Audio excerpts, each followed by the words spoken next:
S M Krishna ನಿಧನಕ್ಕೆ ಗಣ್ಯಾತಿ ಗಣ್ಯರೆಲ್ಲರೂ ಕೂಡ ಸಂತಾಪವನ್ನ ಸೂಚಿಸ್ತಾ ಇದ್ದಾರೆ. ಪಾರ್ಥಿವ ಶರೀರದ ಅಂತಿಮ ದರ್ಶನವನ್ನ ಪಡಿತಾ ಇದ್ದಾರೆ.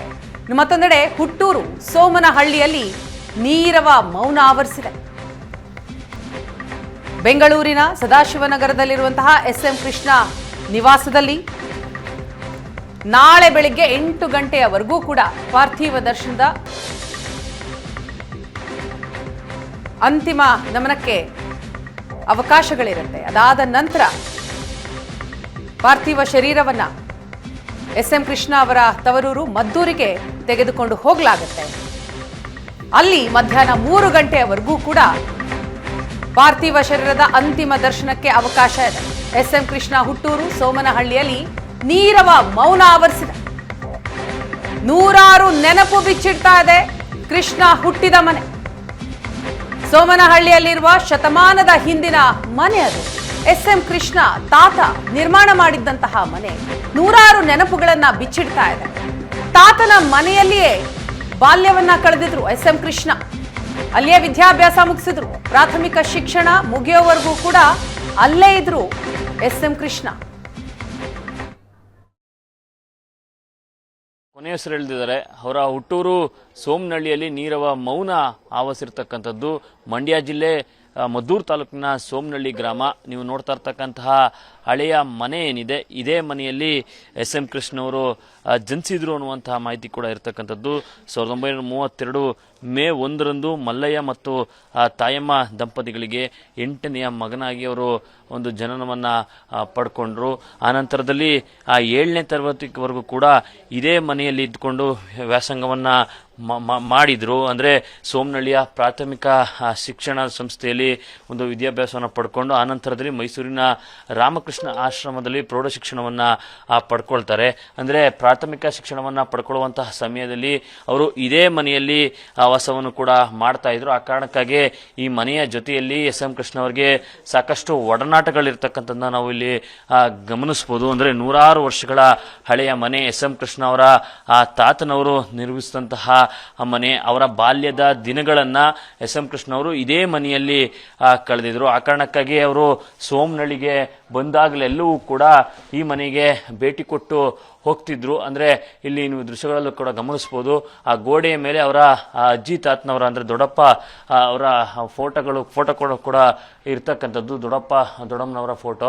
ಅಂದರೆ ಅವರ ದೊಡ್ಡಪ್ಪ ದೊಡ್ಡಮ್ಮನವರ ಜೊತೆಯಲ್ಲಿ ಅವರು ತಮ್ಮ ಬಾಲ್ಯದ ದಿನಗಳನ್ನು ಕಳೆದಿದ್ದು. ಆ ಕಾರಣಕ್ಕಾಗಿ ಈ ಮನೆಯ ಮೇಲೆ, ಹಳೆಯ ಮನೆಯ ಮೇಲೆ ಸಾಕಷ್ಟು ಪ್ರೀತಿಯನ್ನ ಇಟ್ಕೊಂಡ್ರು. ಒಂದು ಅವಿನಾಭಾವ ಸಂಬಂಧವನ್ನ ಈ ಮನೆಯ ಜೊತೆಗೆ ಇಟ್ಕೊಂಡಿದ್ರು. ಯಾಕಂತ ಹೇಳಿದ್ರೆ ಅವರ ಚಿಕ್ಕ ವಯಸ್ಸನ್ನ ಇದೇ ಮನೆಯಲ್ಲಿ ಕಳ್ಕೊಂಡು ಪ್ರಾಥಮಿಕ ಶಿಕ್ಷಣವನ್ನು ಕೂಡ ಈ ಮನೆಯಿಂದಲೇ ಪಡ್ಕೊಂಡಿದ್ರು. ಇನ್ನೊಂದು ಈ ಮನೆಯಲ್ಲಿ ವಿಶೇಷ ಅಂತ ಹೇಳಿದ್ರೆ ಅವರದಕ್ಕೆ ಒಂದು ಪ್ರೀತಿಯ ರೂಮ್ ಕೂಡ ಇದೆ. ಒಂದು ಮೇಲ್ಗಡೆ ಒಂದು ಟೆರೇಸ್ ಅನ್ನು ಕೂಡ ಅವರ ತಾತನವರು ಕಟ್ಟಿದ್ರು. ಈ ರೂಮ್ನಲ್ಲಿ ಜಾಸ್ತಿ ಇರ್ತಾ ಇದ್ರು ಅನ್ನುವಂತಹ ಮಾಹಿತಿಯನ್ನ ಸ್ವತಃ ಕುಟುಂಬಸ್ಥರು ಕೂಡ ಕೊಡುವಂಥದ್ದು. ಅಂದ್ರೆ ನೂರಾರು ವರ್ಷಗಳ ಹಿಂದೆಯೇ ಈ ಮನೆ ನಿರ್ಮಾಣ ಆಗಿತ್ತು.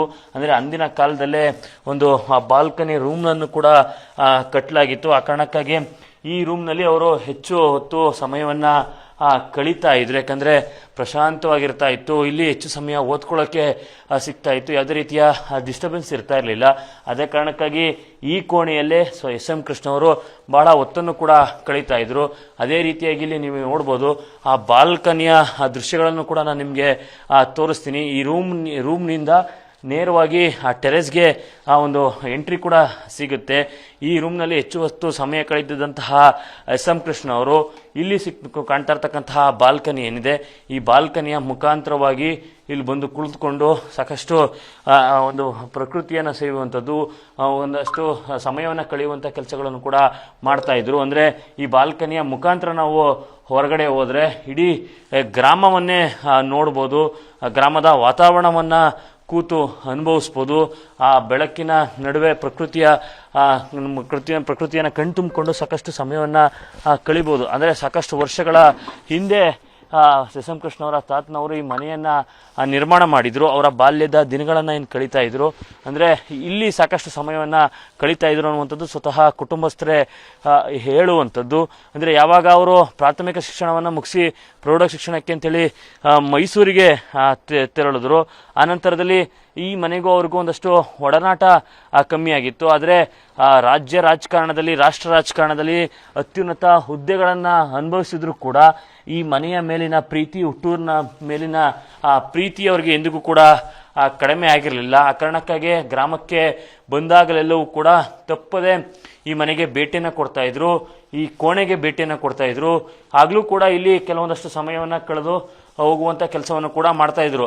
ಅಂದರೆ ಒಂದು ಪ್ರಸಂಗವನ್ನು ಅವರ ಕುಟುಂಬಸ್ಥರು ನೆನೆಸ್ಕೊಳ್ಳುವಂಥ ಪ್ರಯತ್ನ ಮಾಡ್ತಾರೆ. ಅಂದರೆ ಭಾಳಷ್ಟು ಹಳೆಯದಾದಂಥ ಮನೆ, ಇತ್ತೀಚೆಗೆ ಒಂದು ರಿನೋವೇಷನ್ ಕೂಡ, ಈ ಮನೆಯ ರಿನೋವೇಷನ್ ಸ್ವತಃ ಎಸ್ ಎಂ ಕೃಷ್ಣ ಅವರೇ ಕೂಡ ಮಾಡಿಸಿದ್ರು ಅನ್ನುವಂಥದ್ದು. ಅಂದರೆ ಭಾಳ ಕೆಳಮಟ್ಟದಲ್ಲಿ ಈ ಮನೆ ಇತ್ತು. ಆಗ ಒಂದು ಸಂದರ್ಭದಲ್ಲಿ ಈ ಮನೆಗೆ ಎಸ್ ಎಂ ಕೃಷ್ಣ ಅವರು ಬಂದಂಥ ಸಂದರ್ಭದಲ್ಲಿ ಭಾಳ ಅಪ್ ಆ್ಯಂಡ್ ಡೌನ್ಸ್ ಇದೆ, ಭಾಳ ನಿಧಾನವಾಗಿ ನಡೀರಿ ಎನ್ನುವಂಥ ಸಲಹೆಯನ್ನು ಸ್ವತಃ ಅವರ ಆಪ್ತರು ಕೊಟ್ಟಿದ್ರು. ಆ ಸಂದರ್ಭದಲ್ಲಿ ಈ ಮನೆಯ ಒಂದೊಂದು ಕಂಬದ ಬಗ್ಗೆಯೂ ಕೂಡ ನನಗೆ ಗೊತ್ತಿದೆ ಅನ್ನುವಂತಹ ಮಾತನ್ನು ಸ್ವತಃ ಎಸ್ ಎಂ ಕೃಷ್ಣ ಅವರು ಹೇಳಿದ್ರಂತೆ. ಆ ಮಾತನ್ನು ಗಮನಿಸಿದ್ರೆ ಈ ಮನೆಗೂ ಅವ್ರಿಗೂ ಯಾವ ರೀತಿಯ ಒಡನಾಟ ಇತ್ತು ಅನ್ನುವಂಥದ್ದು ಕೂಡ ಗೊತ್ತಾಗುತ್ತೆ. ಅಷ್ಟರ ಮಟ್ಟಿಗೆ ಪ್ರೀತಿಯನ್ನು ಅವರ ಹುಟ್ಟಿದ ಮನೆ ಮೇಲೆ ಇಟ್ಕೊಂಡಿದ್ರು. ಒಟ್ಟಾರೆಯಾಗಿ ಇವತ್ತು ಎಸ್ ಎಂ ಕೃಷ್ಣ ಅವ್ರನ್ನ ಕಳ್ಕೊಂಡು ಒಂದು ರೀತಿ ಕರ್ನಾಟಕ ದುಃಖದಲ್ಲಿದೆ. ಅವರ ಹುಟ್ಟೂರು ಸೋಮನಹಳ್ಳಿಯಲ್ಲೂ ಕೂಡ ನೀರವ ಮೌನ ಆವರಿಸಿದೆ. ಅವರು ಹುಟ್ಟಿ ಬೆಳೆದಂತಹ ಮನೆ ನಿಜಕ್ಕೂ ಕೂಡ ದುಃಖದಲ್ಲಿ ಸಮಯವನ್ನು ಕಳೀತಾ ಇರ್ತಕ್ಕಂಥದ್ದು. ಅವರು ಬಿಟ್ಟೋದಂತಹ ನೆನಪುಗಳು ಈಗ ಎಲ್ಲರ ಮನಸ್ಸಲ್ಲೂ ಕೂಡ ಚಿರಸ್ಥಾಯಿಯಾಗಿ ಉಳ್ಕೊಂಡಿರ್ತಕ್ಕಂಥದ್ದು. ಕ್ಯಾಮ್ರಾ ಪರ್ಸನ್ ಮಹೇಶ್ ಜೊತೆ ನಂದನ್ ರಾಮಕೃಷ್ಣ, ಏಷ್ಯಾನೆಟ್ ಸೋಮನಹಳ್ಳಿ.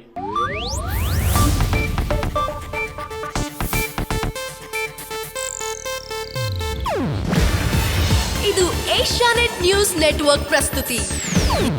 ನೀವು ನೋಡ್ತಿದ್ದೀರಾ ಏಷ್ಯಾನೆಟ್ ಸುವರ್ಣ ನ್ಯೂಸ್.